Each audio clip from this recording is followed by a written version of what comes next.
Welcome. Hey.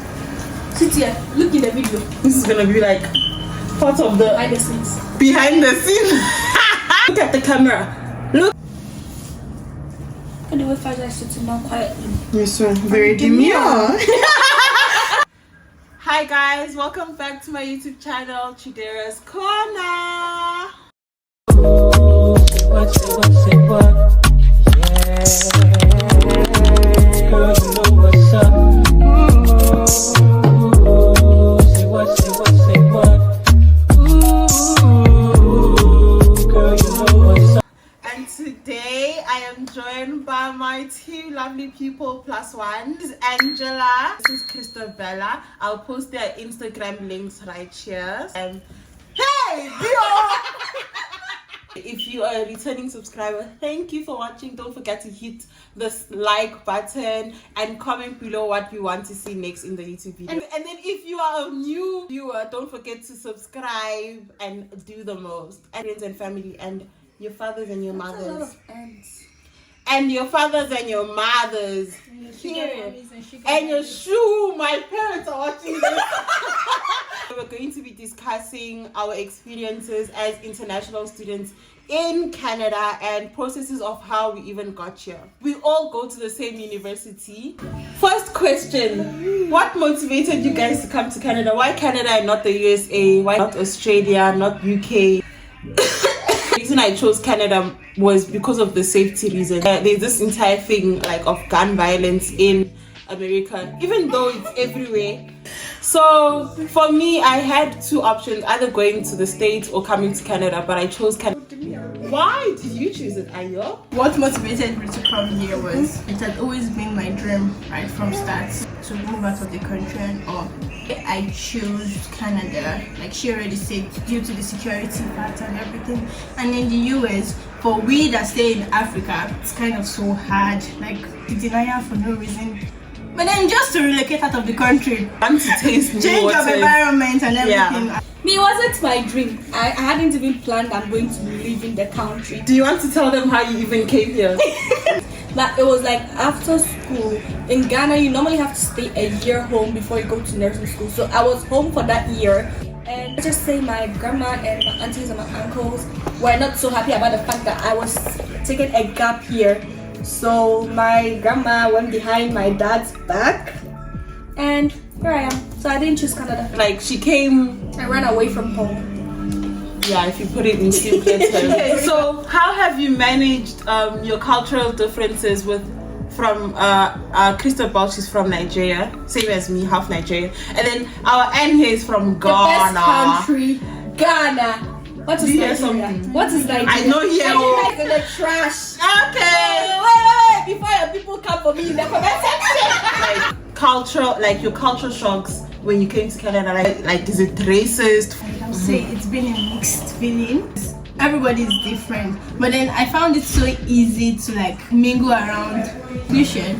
It is like you could see racist people and you could see nice people. You could see people that you will even be like, oh, there are still good people in the world. Yeah, and also with the racism, for me, I feel like it's not even the people that stereotypically you would say are racist are not the people that have been racist, at least towards me. Like I haven't received, let me just say, a white person, or I've never had a white person be racist to me particularly. I don't know about your guys' experiences, but I've received racism from other like groups of people. Here they like alcohol a lot. Nightlife is a huge thing. What about you? I feel like I navigate here better by myself. Back home, I used to depend a lot on adult friends, family. I didn't want to ever go out myself, but here I don't really care if I go out myself. Yeah, you have the independence. And I'm not so scared to actually go out myself. Like there are some parts of this place that are scary. 100%. And it's also dependent on where you're staying in. There are scary parts of the city and there are nice parts of the city. Like we stay in the best part of the city. So how do you guys manage homesickness and staying connected with friends and family back home? It's hard. I don't know if I'll say I'm homesick. I just I'm not in the mood to reply any message or even text anyone. So my messages are on my phone, just on my phone. Like some people may think that you're neglecting them. It's not really neglect. I just don't have the zeal to actually reply any message. It's so true. Even me sometimes, especially on WhatsApp, I feel like WhatsApp is the main place that we communicate with people that are from like back home. Yep. Here it's either you ask for somebody's Snapchat or using iMessage or something or Instagram. Yeah, exactly. So it's like WhatsApp is barely the app that I use. Like I'm barely on WhatsApp. I just got back on WhatsApp like recently, and that's not even for personal use. Just like to post and then come out of the app. For me, homesickness has hit me like 4 or 5 times since I've come here. Days that when I was still staying on campus, I'll just come and see my siblings will be eating nice food, or they're with my father or something, and I'll be like, oh my god, I'm here and I'm only eating Indomie. I miss my dad's egusi and his manisha, because he loves more independence. Honestly, I miss my lifestyle, but I'm okay, rich girl anyway. So are you also feeling homesick? Just dear. So how does the education system in Canada differ from what you were used to in your home country? It's something else. Especially for two of them, because they were in university, nursing school, university, and I took like a gap year. It's not nice at all. Like the time you used to be able to understand the accent of your lecturer, mingling with the class activity.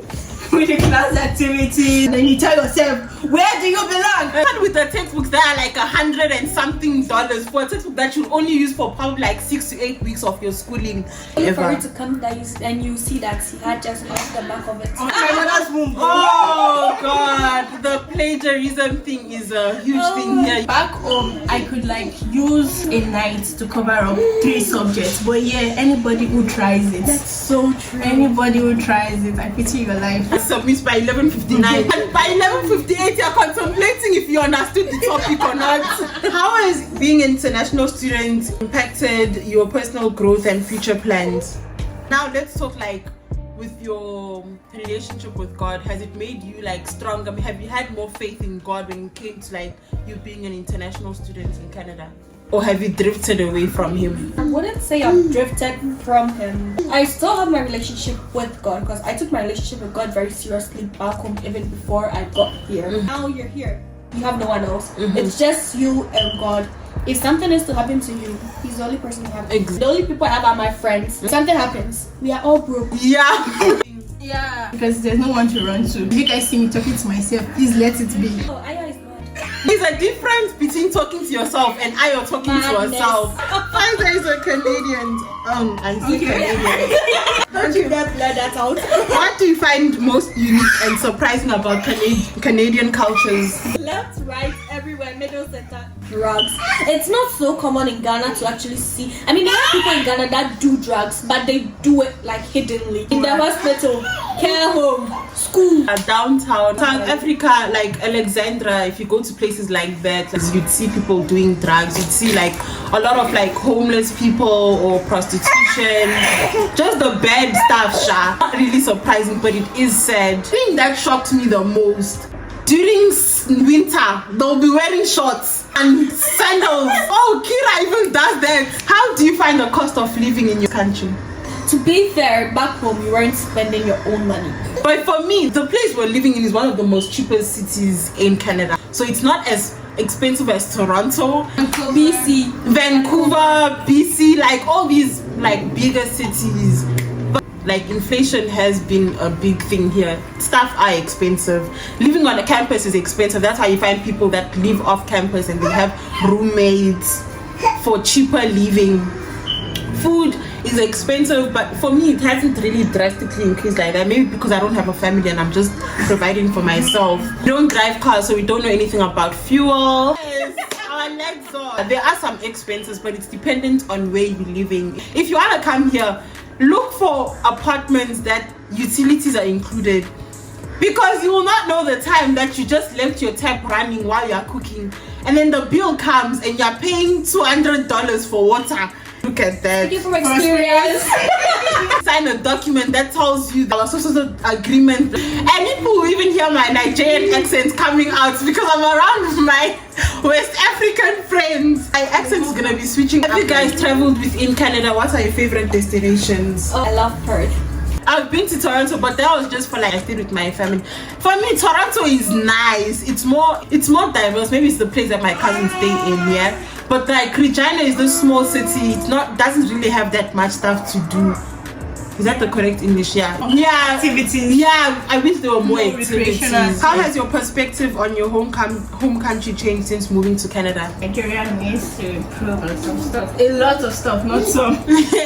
Like, counting our votes, like hearing our voice needs to be heard. Yeah. But then our country chooses to be blind and say, I can't see. The economy of Ghana was good.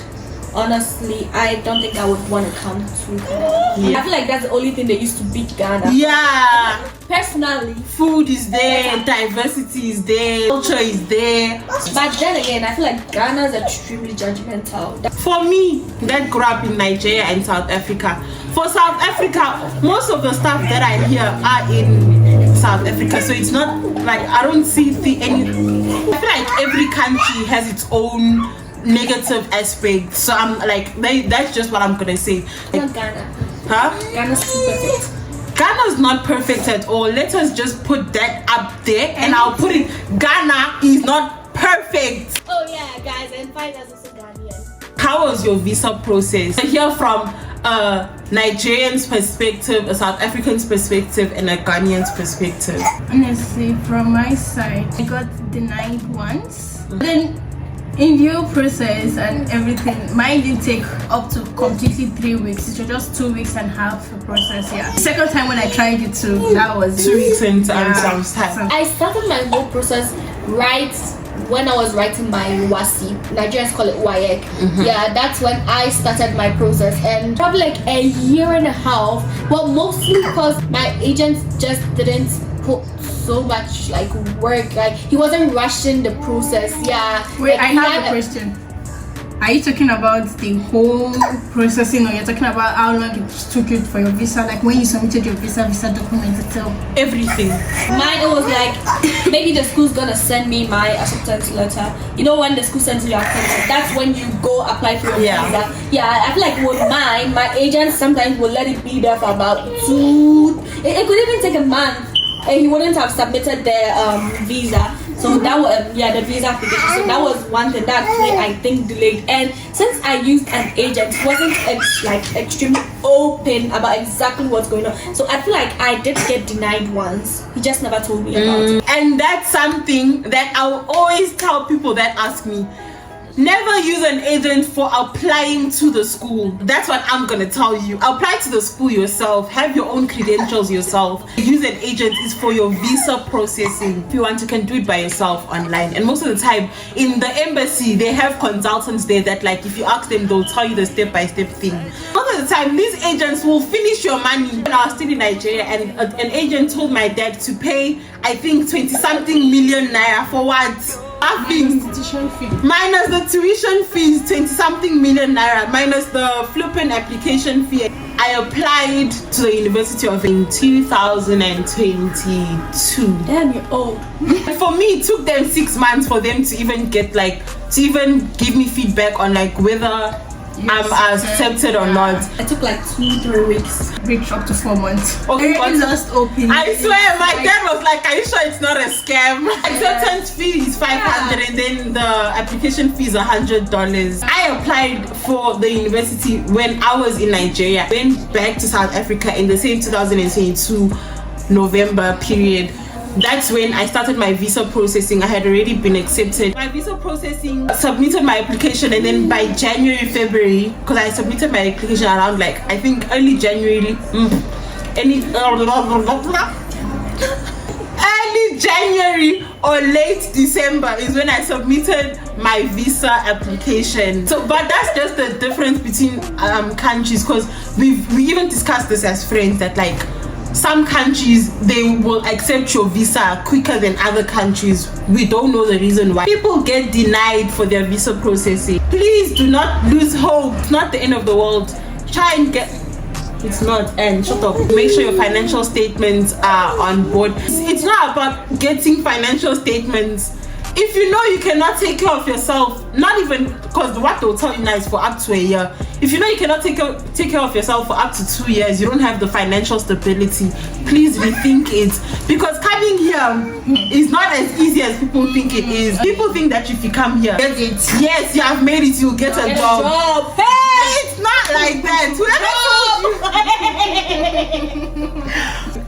You will see Shege Banza.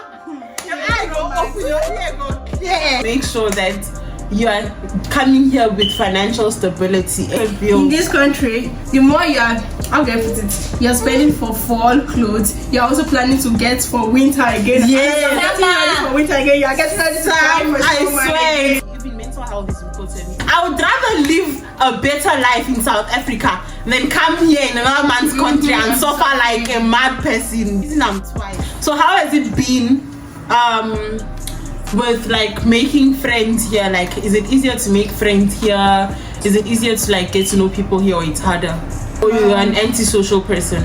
It wasn't so hard for me to like mingle around people, in the sense that I came with 2 people or more that I know, like we relocated together. So basically, socializing with people was not so hard because you had friends because here I had already. people from On a normal day, if I'm to say mingling around people, I'm not really a social type of person, and I like to stay on my own. The other side of it, it's so hard because I feel like I'm not in the same level with the person, or probably the person feels, I don't know how to put it. The demeanor of people gives off me girl. So it's so. If I was not roommates with Angela on campus, I probably wouldn't have friends right now because I was not a social person. I'm still not a social person. It's hard to actually have real friends. I feel like people wait for you to come talk to them. So if you want to make friends, you may want to go to someone to talk to the person, and you don't need 10,000 friends. So do you guys have any other stuff for people that are aspiring or want to come to Canada for university? Pack food, leave the clothes home. Does anybody tell you